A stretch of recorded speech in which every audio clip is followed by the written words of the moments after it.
Okay, so we just did a video that was called "How Many Magazines Do You Need?"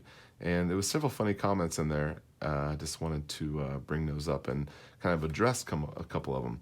So I'm Eagle Run 23. I make videos just here at the workbench, working on knives and firearms and a couple other projects along the way. And I did a video explaining how many magazines I thought, as just an average guy, that you would need.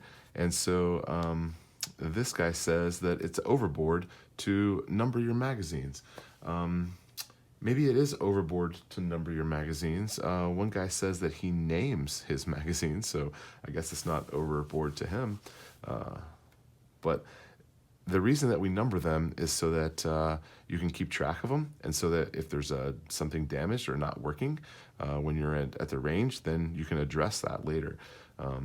It's not really any extra work, and it's not really some sort of overkill, I would say. But and then Space FPV says, "Let me guess, I need the same amount of magazines that you have, LOL. Give me a break.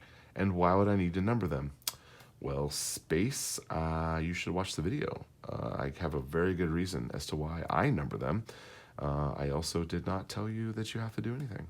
And I have more than 10 magazines. I'm not going to tell you how many I have, but I have more than 10. One of them in the video is clearly numbered number 14, and I think I showed number 30 something as well at some point in there, so I have more than 10. And then Todd Wells says, "The number of magazines you need depends on how scared you are."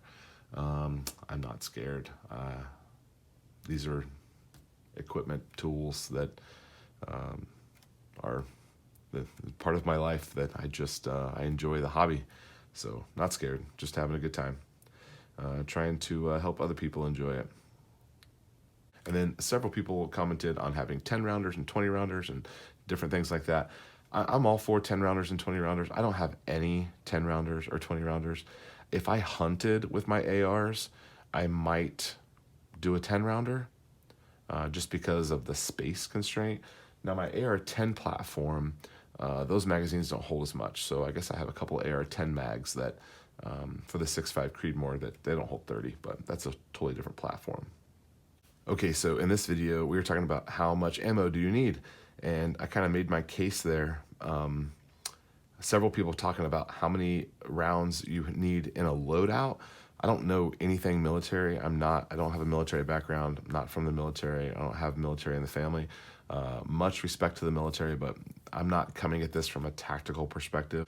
I'm just a guy who loves to shoot and wants to exercise my freedoms and protect my family. If you want to have a specific for a loadout, maybe check out some of the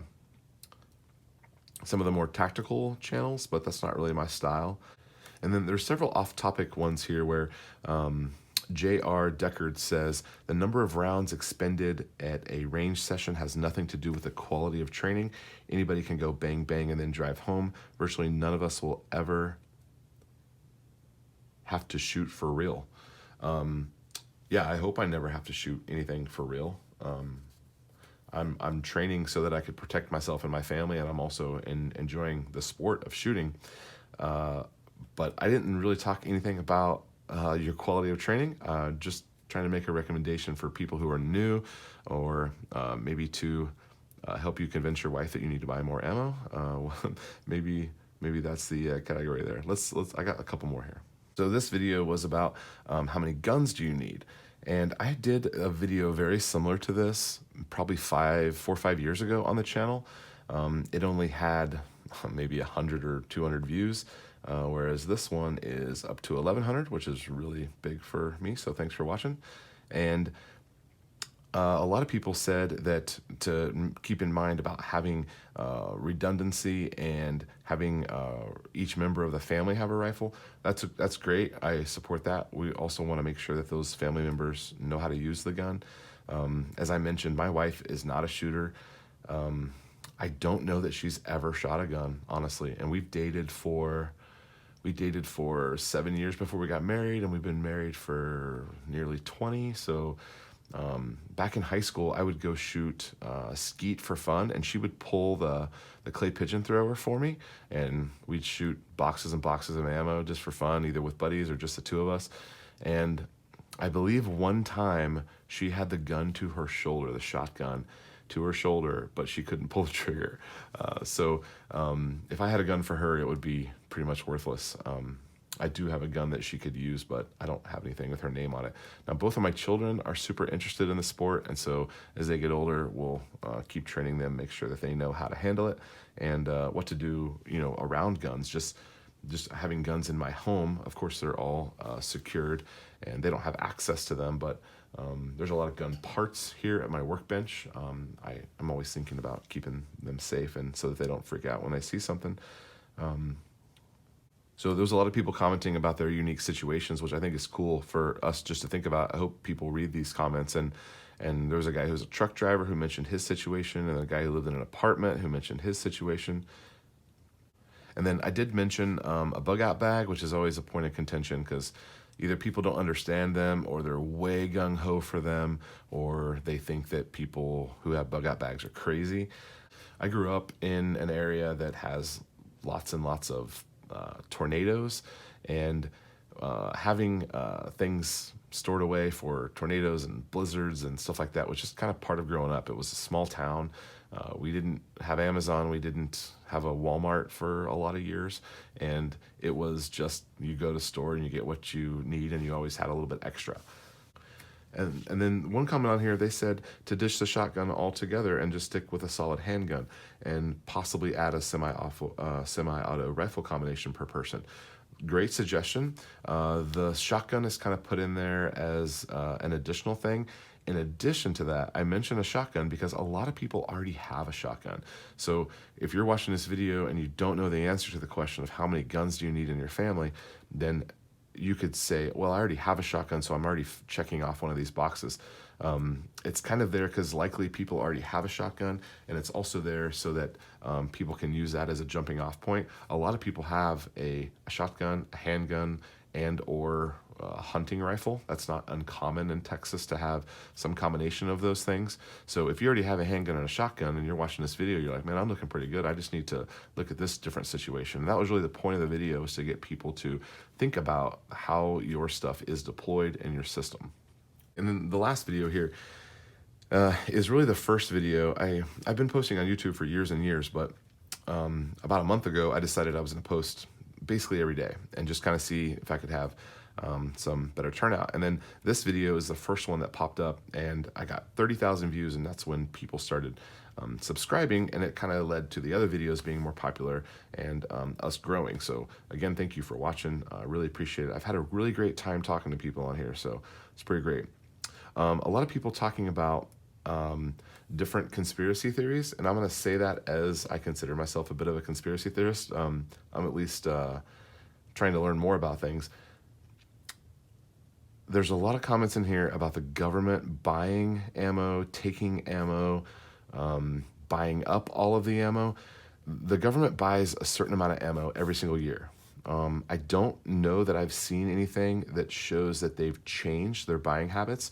I think an article a couple of years ago popped up that some branch of the government had purchased a large amount of hollow points, and that always is like a hot button thing to say. It kind of gets people triggered, and they think, what does the government need hollow points?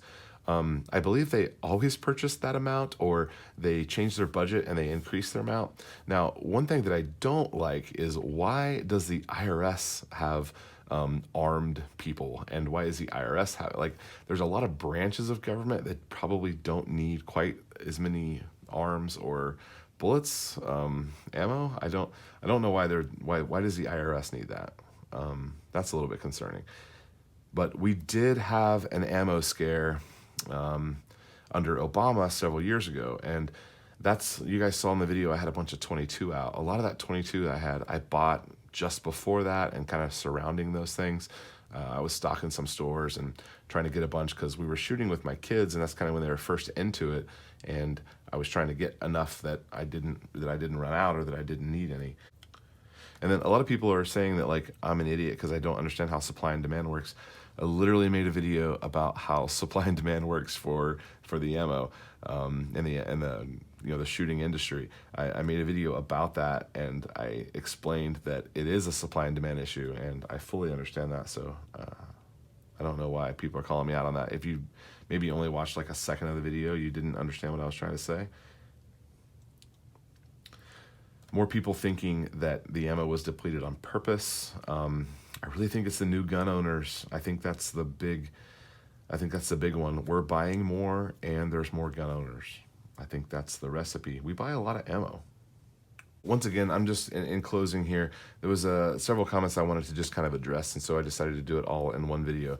But in closing, get what you need and then don't get anything else. If you're stocked up, maybe you don't need to purchase right now, and don't let the frenzy kind of trick you into thinking that you need more of something if you have enough. And if you don't have enough, then you're gonna have to go out there and get some more. Encouraging these gougers by us all continuing to panic buy is not the right answer. It's not gonna make it any more available. They're already making it in large quantities, apparently at maximum capacity, and it's just gonna be a while until it comes back. I suggested in that video that the earliest that it could come back would be a year or two, but it really seems like it could be longer. I use the analogy of millions and billions, and remembering that a million seconds is 13 days, a couple weeks, and a billion seconds is years. It's 30-something years for a billion seconds. So the difference in a couple of days versus a lot of years. So if you're short a billion and you're throwing millions at it, which I think we're short billions of rounds based on the supply and demand, and we're making millions, it's going to be a while until those millions catch those billions. It's going to be a while. So just everybody stay ready and shoot when you can and have a good time, but don't run out there and panic buy and make this situation even worse. So apparently there's parts of the nation that they have access to ammo, and it's not short here. So I guess that's just a down part of being in Texas, is that everyone around me is buying ammo. So there's nothing in the stores, and the online retailers are out as well. So, okay, everybody, thank you for watching. That's all for today, and I'll see you on the next video. Eagle Run 2-3.